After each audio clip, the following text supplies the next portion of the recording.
Olá pessoal, sou o pastor André Forceto, da Primeira Igreja Batista de Santo André.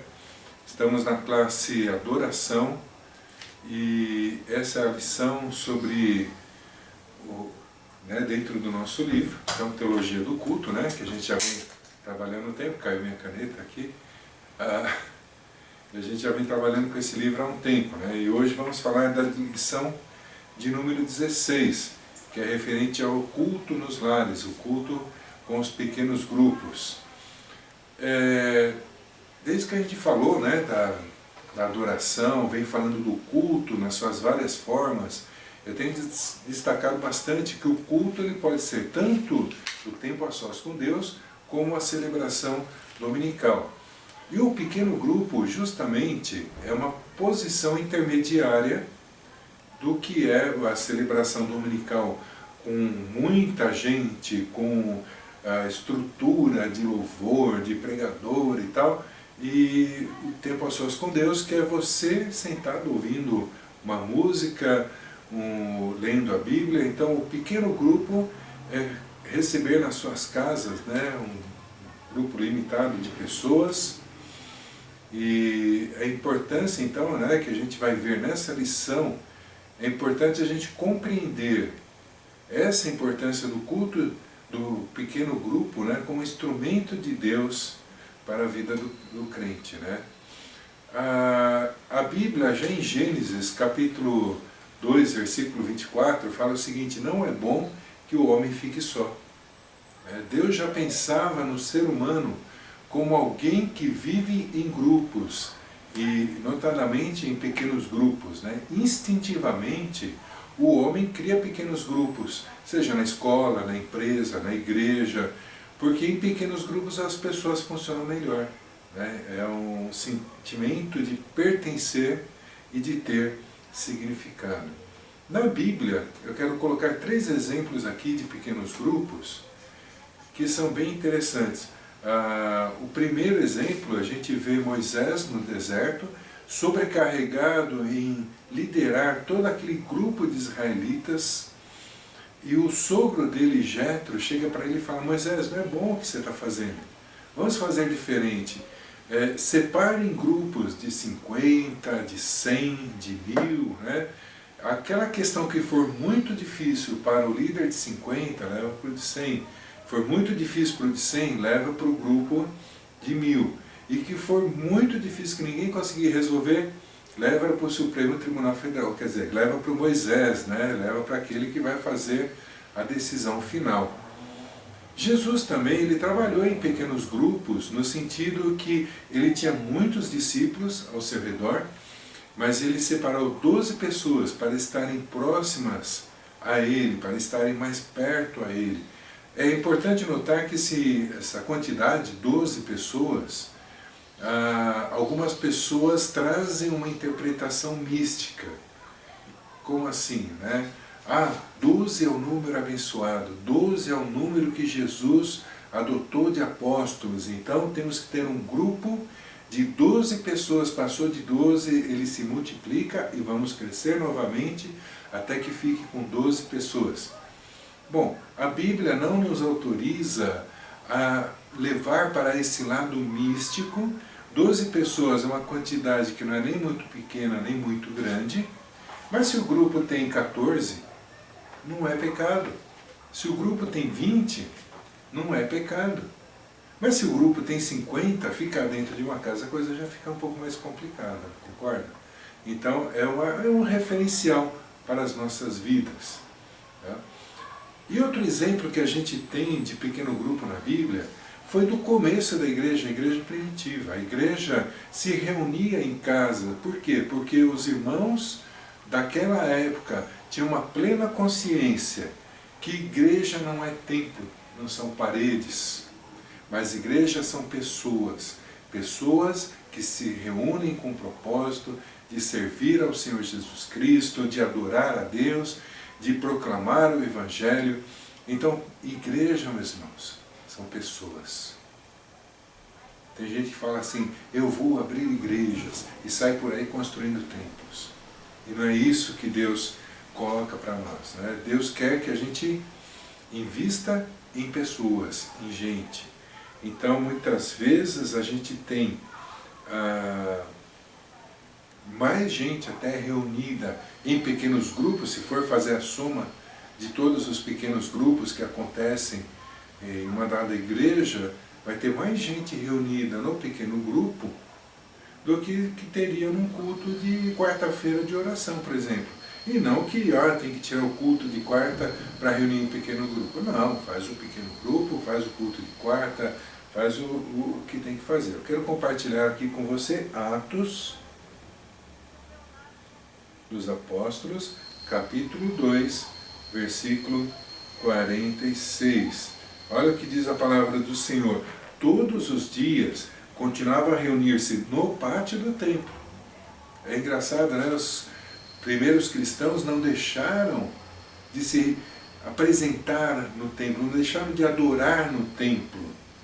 Mas eles partiam o pão nas suas casas, que era um momento de comunhão, de koinonia, e juntos participavam das refeições com alegria e sinceridade de coração. Então esse já foi o trabalho inicial da igreja, né? E eu quero compartilhar então alguns benefícios do pequeno grupo, alguns pontos positivos.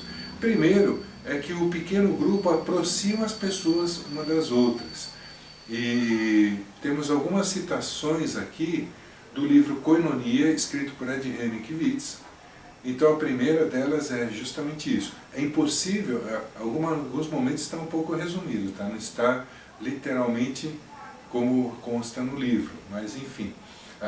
Ele diz assim, né? É impossível levar as cargas uns dos outros, orar uns pelos outros, onde só se encontram esses uns, né? Só se encontram com os outros no meio de multidão reunida para evento dominical.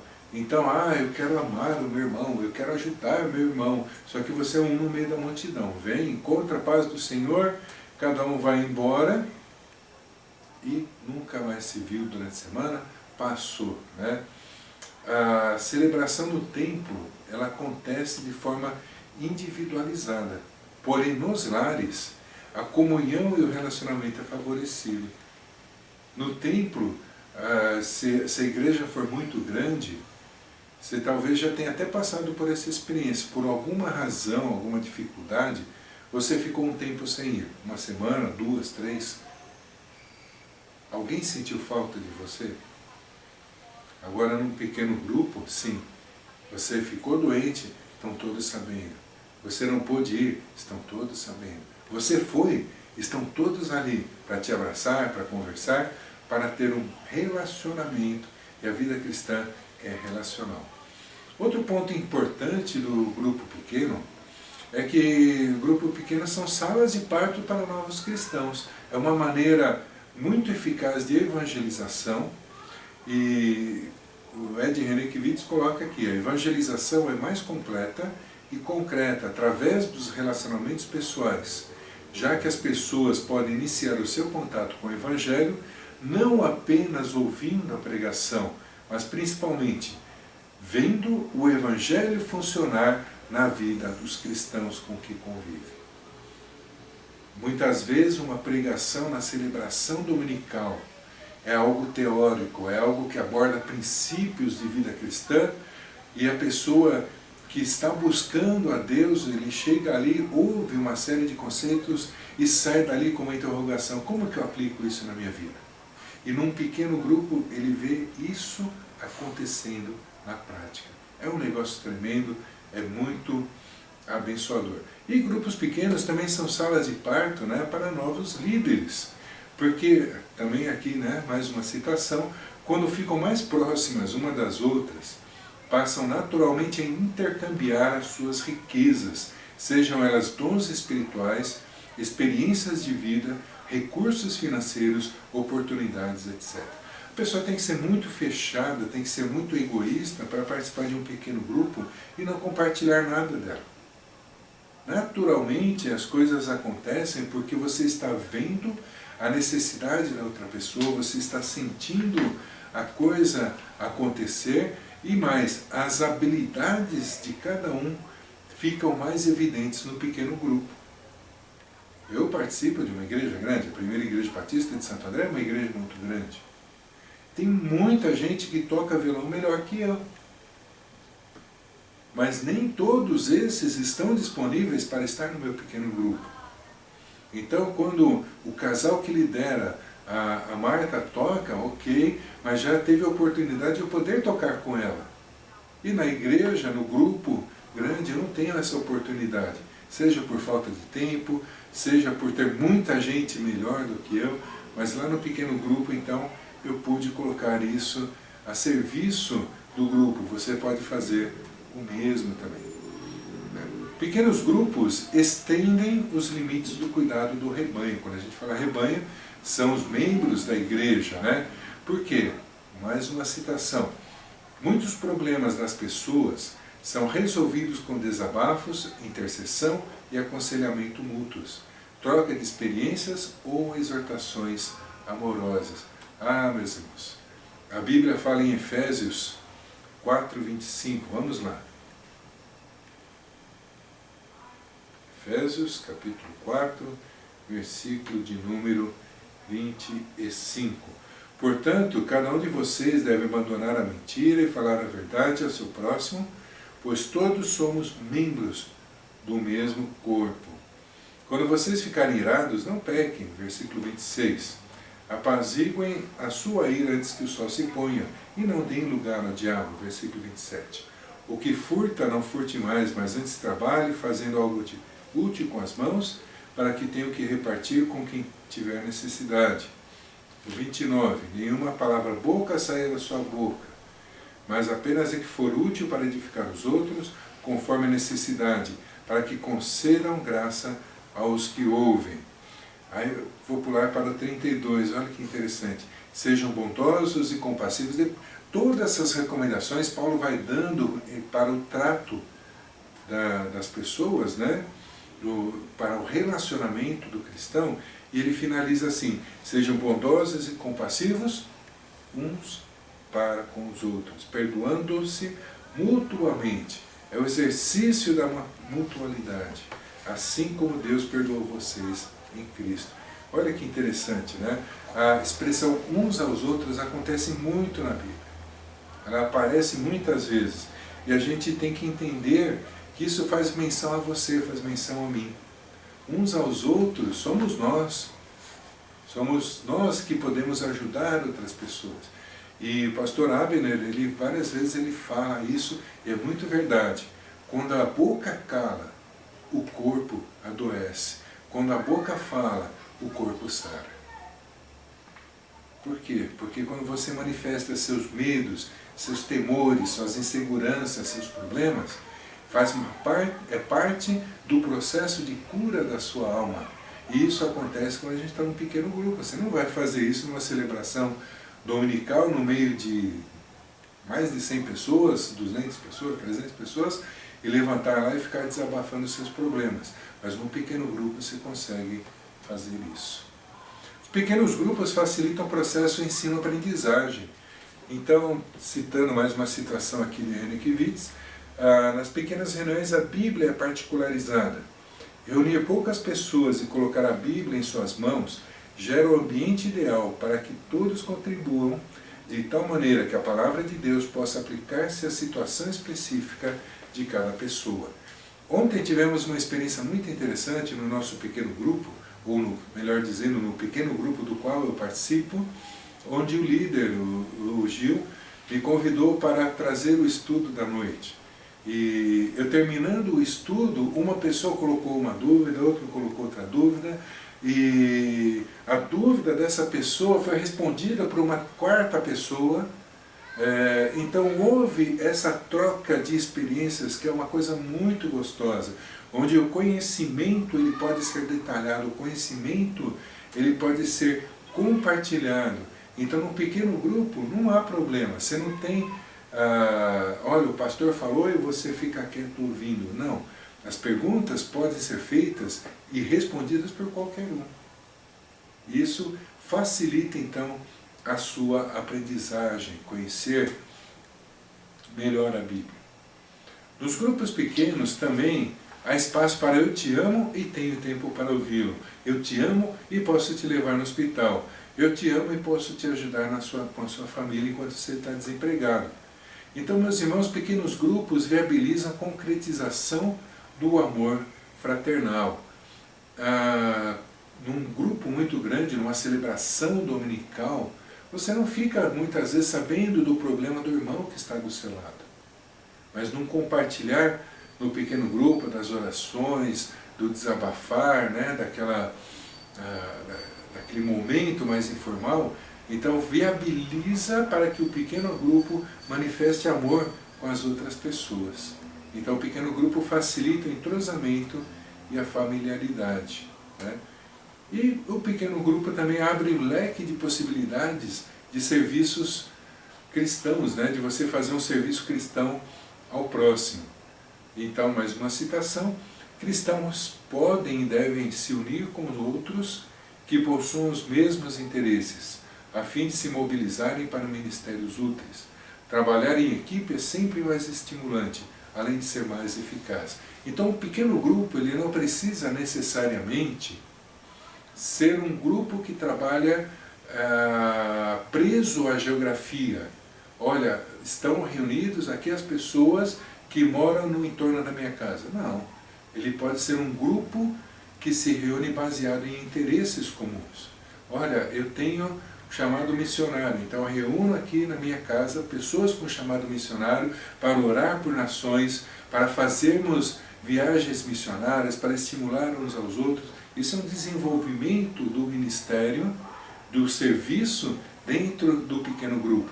Outro grupo, por exemplo, pode dizer: não, mas eu tenho preocupação com as pessoas que moram na rua, está chegando o tempo frio, então eu gostaria de fazer uma refeição, levar para essas pessoas. E aí o pequeno grupo age facilitando o serviço dessa pessoa, né? E podemos citar aqui inúmeros exemplos de pequenos grupos que se ajuntam, né, por questão motivacional. Então há uma possibilidade maior do engajamento do cristão no serviço. Como aplicação, para já irmos para um final da nossa aula, os contatos adquiridos na multidão são frios e impessoais.